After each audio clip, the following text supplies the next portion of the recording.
Joining me now is Clare Akamanzi from Kigali. Clare, it's so good to see you. Let me start by asking you this.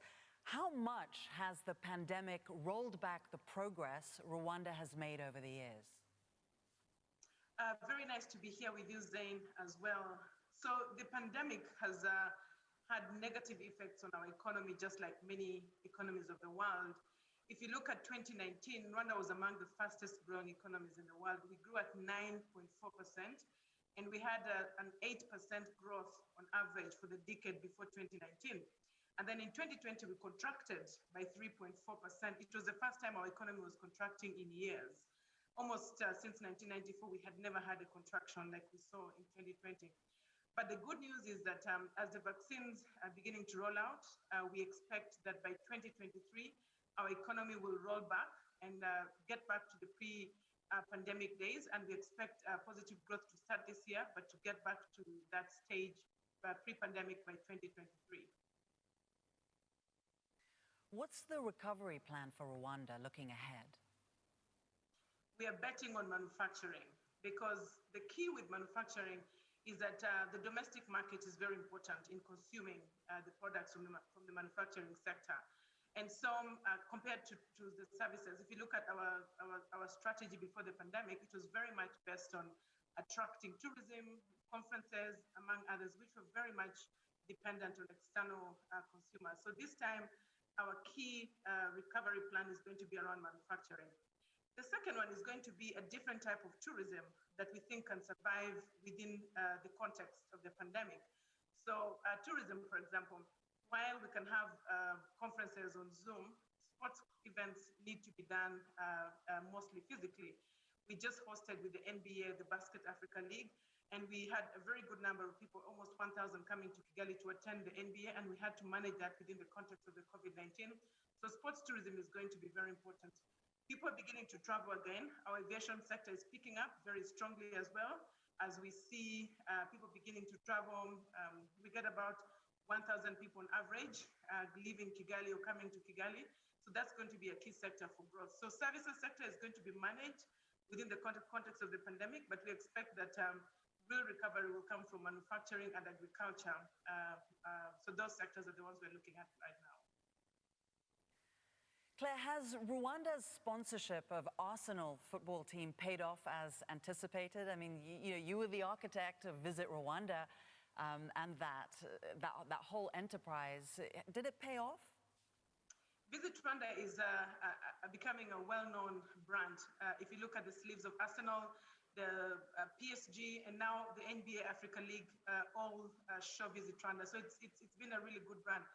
If you look at the impact in 2019, when we had just started to see the benefits, Rwanda's tourism grew by 17%, which was the highest growth year on year. And then just from the UK, where the biggest market for the Visit Rwanda brand was, it was 22%. But of course, the pandemic interrupted what Visit Rwanda was going to benefit from these partnerships. And now we are reimagining how this partnership is going to support the recovery of tourism post-pandemic. And that's what we're looking at. But already 2019 showed it was the right thing to do. I didn't hear you mention aviation, and I know that that is also really important for Rwanda. You have an important relationship with Qatar to build Rwanda as an aviation hub. Can you talk to us a little bit about that partnership and where you're at with it? And also how you see Rwanda as having a competitive advantage over places like Joburg, for example, Addis, and of course, Nairobi.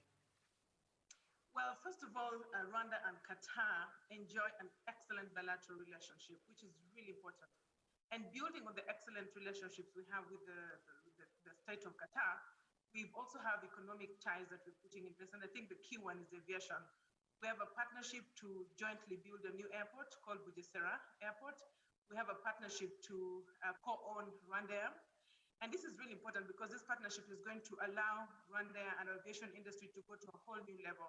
Qatar Airways comes with a lot of strength, financially experience, expertise. Rwanda has a lot of knowledge and experience working within the African continent.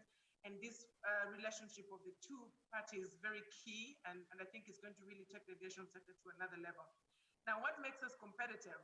First of all, even though we have other hubs on the continent that are doing aviation, the need for this market is very huge. If you look at the share of Africa, whether it's trade or investments or tourism, it's just a very small percentage globally. It's always around 2 to 3% in almost every segment. The need is big, it needs more players. So one player, 2, 3 cannot be enough. And that's why Rwanda are coming with Qatar Airways to strengthen and position ourselves, is just making sure that there's more opportunities for a very big need the continent has. But for Rwanda specifically, what makes us competitive? The first thing is our location in the middle of Africa, connecting West, Central, and East Africa. Our location makes us competitive. But secondly, our policies. We are among the few countries in Africa where anyone in the world can travel to Rwanda without having to get a visa before they arrive. Any citizen, whether you come from Jamaica, or you come from Africa, or you come from Europe or South America, you can get a visa on arrival. And that makes it very easy for us to connect people because the policies allow for that to happen. And of course, the infrastructure we're building, whether it's the airport and the airlines. And so I think we've built a very competitive ecosystem, and we continue to invest in a very competitive ecosystem that just makes us have a good bet, but also a real chance in competing for this sector. And you're also wanting to play in another space. You're setting up Kigali International Finance Center. What makes you think that you can compete as a financial center, for example, with Johannesburg? It's easy to do business in Rwanda to start with.